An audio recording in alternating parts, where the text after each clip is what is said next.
सोचिए, एक 17 साल की लड़की जो ऑफिसर बनना चाहती है, अपने गांव का नाम रोशन करना चाहती है, जो अपने पिता से वादा करती है कि मैं कुछ बन के दिखाऊंगी। एक दिन उसी के साथ रेप हो जाता है, वो भी किसी मामूली आदमी से नहीं। रेप करने वाला एक बीजेपी एमएलए होता है और उसके सिर पर सत्ता का नशा चढ़ा हुआ होता है। जिस लड़की का यहाँ रेप होता है वह एक सामान्य लड़की होती है, जिसका ना कोई नाम ना कोई रुतबा होता है। बस एक आवाज होती है जिसे बाद में जाकर दबा दी जाती है।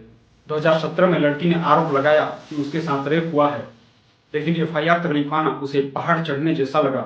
इतना ही नहीं, लड़की के पिता को एक फर्जी केस में जेल में डाल दिया जाता है और उसकी वहीं मार मार कर हत्या कर दी जाती है। इतना ही नहीं, लड़की के पूरे परिवार को धमकियां मिलने लगती है और गांव में उसे कलंकिनी और झूठी के नाम से जाना जाने लगता है। सत्ता के उसूल सिंपल होते हैं, जो नेता कहे वही कानून, और जब नेता ही अपराधी हो तो पुलिस तो एक सिर्फ मुहर बनकर रह जाती है। 29 जुलाई 2019 जब लड़की, वकील और उसके चाचा कोर्ट जा रहे थे, तभी एक ट्रक ने उनकी गाड़ी को टक्कर मार दी। लेकिन उस ट्रक पर नंबर भी नहीं था। ट्रक के ड्राइवर ने कहा कि हमें ऊपर से आदेश मिला है। गाड़ी में बैठे दोनों रिश्तेदार मर गए, वकील आईसीयू में और लड़की फिर से मौत से जूझ रही थी। अब बताइए, क्या ये साधारण दुर्घटना थी?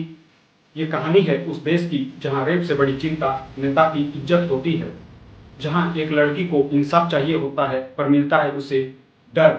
इस केस में हम देखेंगे कि एमएलए ने लड़की की पूरी जिंदगी कैसे बर्बाद कर दी। ये केस सिर्फ एक केस नहीं, क्रांति है। आइए इस केस को गहराई से समझते हैं।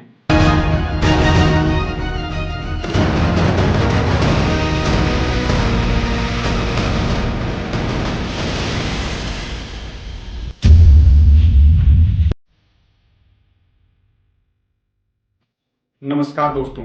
इस तरह के केसेस में लड़की के नाम को हाइड कर दिया जाता है ताकि उसकी प्राइवेसी बनी रहे। लड़की उत्तर प्रदेश के उन्नाव जिले से आती है। लड़की साधारण ग्रामीण परिवार से थी। वह ऑफिसर बनना चाहती थी, इसलिए वह पढ़ाई कर रही थी। और कुलदीप सिंह सेंगर जो बीजेपी एमएलए होता है, इसका जन्म 20 मार्च 1966 को फतेहपुर उत्तर प्रदेश में हुआ था। इसकी राजनीति की शुरुआत युवा कांग्रेस के साथ हुई। बाद में वो बीएसपी में शामिल होकर साल 2002 में उन्नाव विधानसभा सीट से पहली बार विधायक चुने गए। इसके बाद एसपी में शामिल होकर वह बेंगरगांव से एमएलए चुने गए। इसके बाद साल 2017 में बीजेपी में शामिल होकर बेंगरगांव से सीट जीती। अब लड़की के मुद्दे पर वापस आते हैं। शशि सिंह नाम की एक महिला ने लड़की से कहा, तुझे नौकरी दिलाऊंगी, तू बस मेरे साथ चल।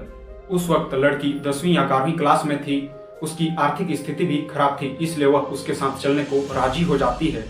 इसके बाद 4 जून 2017 को शशि सिंह लड़की को कुलदीप सिंह सेंगर के घर ले गई और कहा कि तू अंदर जा, विधायक जी तुझसे बात करेंगे, नौकरी की बात होनी है।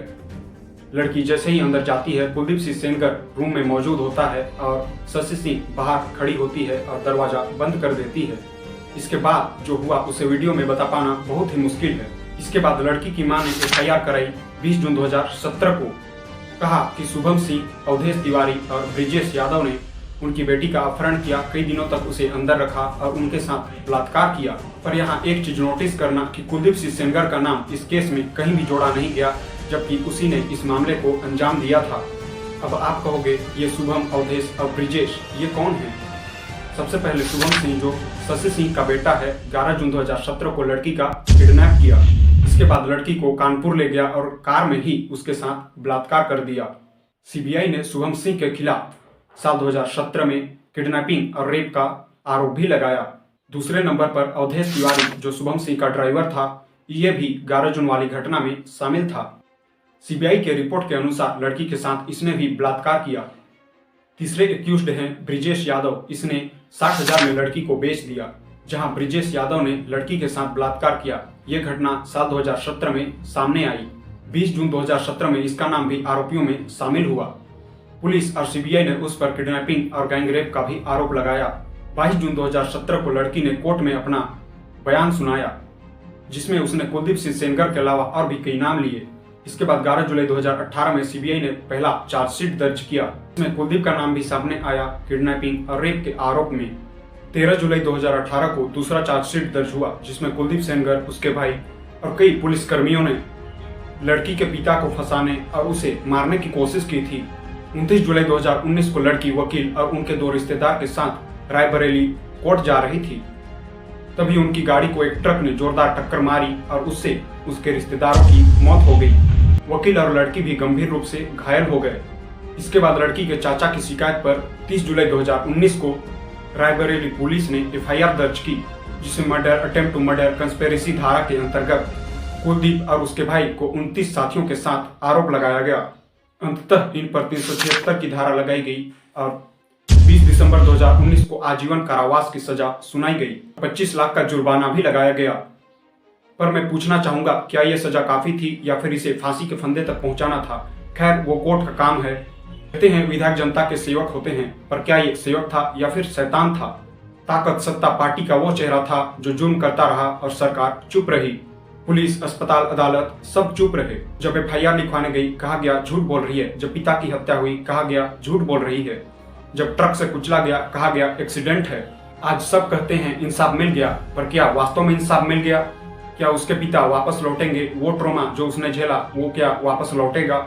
क्या समाज उसे रेप वाली लड़की ना समझकर एक बहादुर इंसान मानेगी? उन्नाव केस सिर्फ एक रेप केस नहीं है, ये इस देश की चुप्पी भी है, जो तब सुनाई देती है जब कोई लड़की अकेली पड़ती है पूरे व्यवस्था के खिलाफ। हम अब भी चुप रहेंगे या फिर हर लड़की के साथ आज से ही खड़े रहेंगे? क्योंकि अगली बार उन्नाव आप भी हो सकते हैं। धन्यवाद।